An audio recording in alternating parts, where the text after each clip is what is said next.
পটুয়াখালী সদর উপজেলার লোহালিয়া ইউনিয়নের পালপাড়া বাজার এলাকায় পাজাখালী জামে মসজিদের টয়লেটের ছাদ নির্মাণের জন্য 2000 ইট দান করেন লাউকাঠি ইউনিয়ন পরিষদের সাবেক চেয়ারম্যান মোহাম্মদ হাফিজুর রহমান। তার মালিকানাধীন একটি ইটের ভাটা থেকে গত 23 জুন একটি চালান কেটে সেই 2000 ইট পাঠানো হয় মসজিদ কমিটির সভাপতি মোহাম্মদ কামাল মৃধার কাছে। স্থানীয়দের অভিযোগ, এই ইটের 1000 ভাঙাচোরা ইট মসজিদে দিয়ে বাকি 1000 দীর্ঘদিন নিজের ব্যবসা প্রতিষ্ঠানের সামনে রেখে পরবর্তীতে নিজ বাড়িতে নিয়ে যান অভিযুক্ত কামাল মৃধা।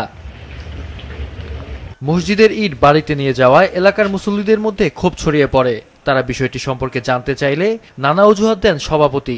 এ নিয়ে সর্বশেষ গত শুক্রবার জুমার নামাজ শেষে তার সাথে মুসল্লিদের বাকবিতণ্ডা হয়। কোয়ালিটি একই, মানে ওই উডইছে নামাইছে এইতে ভাঙছে কিছু, এই মসজিদের রহম দিছি আদলাকর বললে গিয়া এ বলছে আর 1000 দোকান হন দিয়েছি, কয়দিন পর আবার শুকাইছে বাড়ি দিয়েছি। অন্য একজনে জিজ্ঞেস করছে যে ভাই 1000 ইট কি করছে, সে বলছে এটা নাকি পোলাপানের নাকি দেওয়া লাগছে। যে মসজিদের জিনিস নিয়ে যাইবে, একজনে আল্লাহর রাস্তায় দান করছে, আমি দান করতে পারি, এটা অন্যজনে মনে করেন নিয়ে যাইবে না, এগুলো তো সন্ত্রাসী ভাই। কিন্তু আমরা এর সুস্থ বিচার চাই এবং মসজিদের ইট যেন মসজিদে ফিরে আসে, আমরা সেটাই চাই।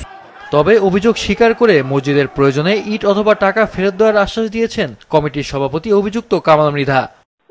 ইট আমি এই 1000 ইট আমি নিয়ে গেলাম, এখান থেকে এই যখন ইট লাগলে আমি ইট দেবো, আর ইট না লাগলে টাকা দিয়ে দেবো, এই বললে আমি নিয়ে গেছি। এখন এটা তো আমাদের নিয়ে আলোচনা করিনি। এখন কিছু অসাধু ব্যক্তিরা যারা আমাকে রাজনৈতিক ভাবে প্রতিপন্ন করবে, সমাজে আমাকে ছোট করতে হবে।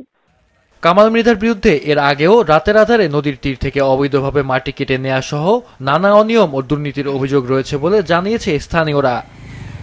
মাহফুজুল হাসান, মাছরাঙ্গা নিউজ ডেস্ক।